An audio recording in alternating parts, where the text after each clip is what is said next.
Morning guys, right, that's the car transporter behind me that I recovered in once a clutch, so I thought I'd do a video on a Scania getting in clutch. I haven't done a video on that yet, so yep, let's get cracking getting that box out. So that's the unit, Scania, up on the lift, 16 plate, clutch burnt out, so yep, we'll get a clutch put in her. Right then, there's the gearbox there. So first of all, I'm just going to pull this grommet. Oh, there we go. Look at that. That's your clip that keeps your release bearing into the pressure plate. So that's a catastrophic failure in there. Oh yeah. Yeah. Release bearing. Yeah, it's ripped the release bearing out of the pressure plate. So yeah, that's beautiful. Okay, so the first job, we'll get rid of the prop shaft. Bit of wiring to it. I think the hydraulic pump hoses will just stay where they are, so it'll just pull back with them attached. So don't need to drop any of that off. So yeah, let's crack on. So that's the prop shaft off. It's in yokes, so good idea there. Got a spring. Scania have a spring holding the two together, so the two yokes can't drop off, so you don't lose the needle roller bearings. Great idea that, Scania. Right then guys, I've undone these two multi-plugs here, air pipe off the back of the box. Next thing to undo is this coolant hose here at the back of the box, and then there's another one up at the front. We'll undo them, and then that's pretty much that side of it disconnected. Right, that's the top hose on the back of the gearbox oil cooler cracked off, so that's just draining into a bucket there. So once that drains off, I'll get that hose off. Right, we're up top there, and the next job, that's that coolant hose running up the back of the engine, so I'm going to disconnect it by that hose. Hopefully we'll be able to pull that hose back, and then that whole unit, that whole pipe will come back with the gearbox. So that's the top coolant hose disconnected and disconnected from that bobbin, so that'll all just come back with the gearbox. Hey, we're flying out there now guys, flying. So now we've got that out the way, this hose, next thing to do will be to get rid of this bracket for this coolant hose here. That'll just pull out the way. We won't need to disconnect that. That should slide out the way and let the bell housing past. And then we'll undo these two pipes here, and they'll just come back with the gearbox. Right then guys, that's the two oil filter pipes removed. So they'll come back with the gearbox, and there's that bracket removed, so there's no need to disconnect that.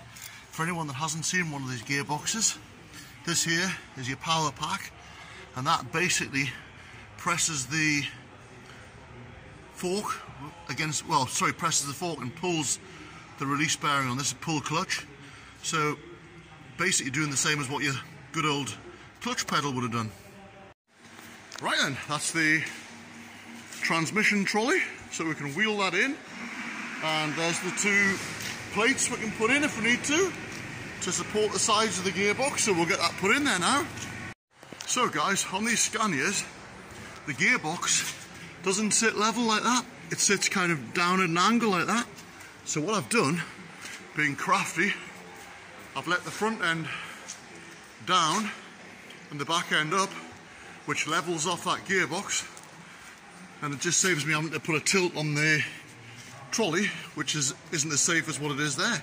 So that's nice, huh? So guys, that's the trolley in, sitting on some timbers there to keep it all nice and level. A ratchet strap right over the top of the box, so it's ratcheted down there because you don't want to lose the gearbox off, and that'll also keep it in the right place. So yeah, we'll get the top mount off, and then we'll get the bell housing bolts out. Right, the next job now is to undo, you can see them, those 3 mounting bolts for the top of the gearbox. So that's the 6 top gearbox mounting bolts out. So we'll put them down there, and the next job is to get an axle stand, support the back of the engine, and then we can get the bell housing bolts out and separate it. So that's the axle stand in, piece of timber just back over where it splits, so that's now got the engine supported. So I'm just undoing these bell housing bolts in out, just a couple more to do and then the gearbox is out. So that's the gearbox slid back and out. There she is, she's out. You can see the release bearing, how knackered that is, and you can see all the debris in the bottom there. So yeah, let's get this clutch off. Right guys, that's the clutch out. As you can see, there's a piece of spring from this one here. See that? Knackered. As always, check the flywheel bearing, make sure that's good, and then we'll get this release bearing off there now. Bloody good. Okay, I'm just undoing the release bearing bolts there now. One at the top and one in there. Right then guys, when I got the fork off there, the clutch fork, one of these rollers dropped off and the groove on this pin is totally gone. So I've got a new kit from Scania which comes with the new rollers and pins. So if you're going to do a job, do it properly, so we'll get them fitted. So before I do swap the new bearing over to the fork, this is probably the most important part of the whole job. The release bearing, or what's left of the release bearing, is offset. Can you see that? Where your fork sits in is offset to one side. That is designed to clear some bolts that are in the bell housing. If you don't put that bearing back onto the sleeve the correct way around like that, then the clutch won't work. You'll have to pull it all back out again. You'll have to take the gearbox all back out. And I've learned that from experience. I've learned that the hard way, and it's a bummer. So always put that bearing back the same way that it came off, because it's offset, and that's the most important thing of the whole job.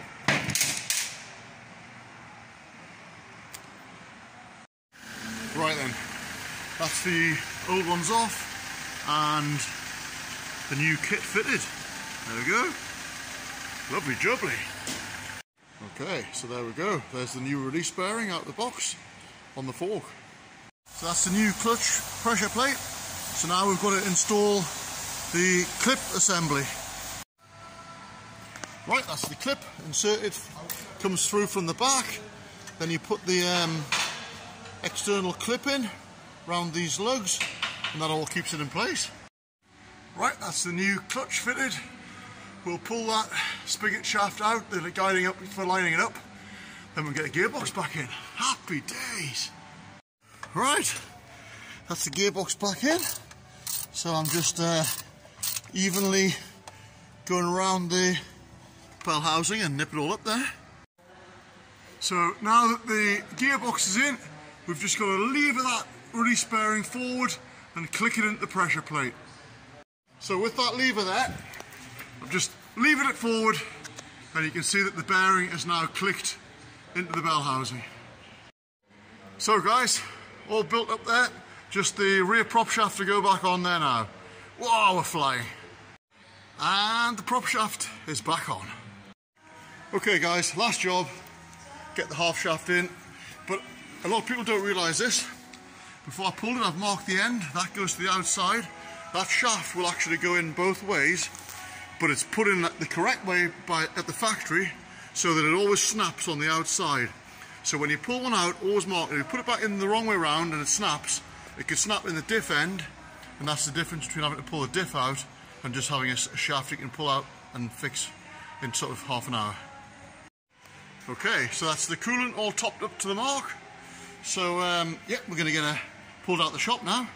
Right, Wayne's in the cab, got his computer plugged in, and he's relearning the gearbox so it clears all the faults, so it should drive again. Yeah. Confidence, Wayne? Yes. Guys, that's the car transporter all pulled out the workshop. Behind me there, ticking over, had it for a road test, drives beautifully. So they're going to send a driver up, pick it up and then take it away and reunite it with its trailer. I'll bolt it all back together and he'll be on his way. So as always, I hope that helps someone that wants to do one of those gearboxes to do a clutch. And remember the release bearing. That's the main thing on that job. So as always, thanks for watching. Don't forget to like and subscribe, and I'll see you again with another Kent's Jobs.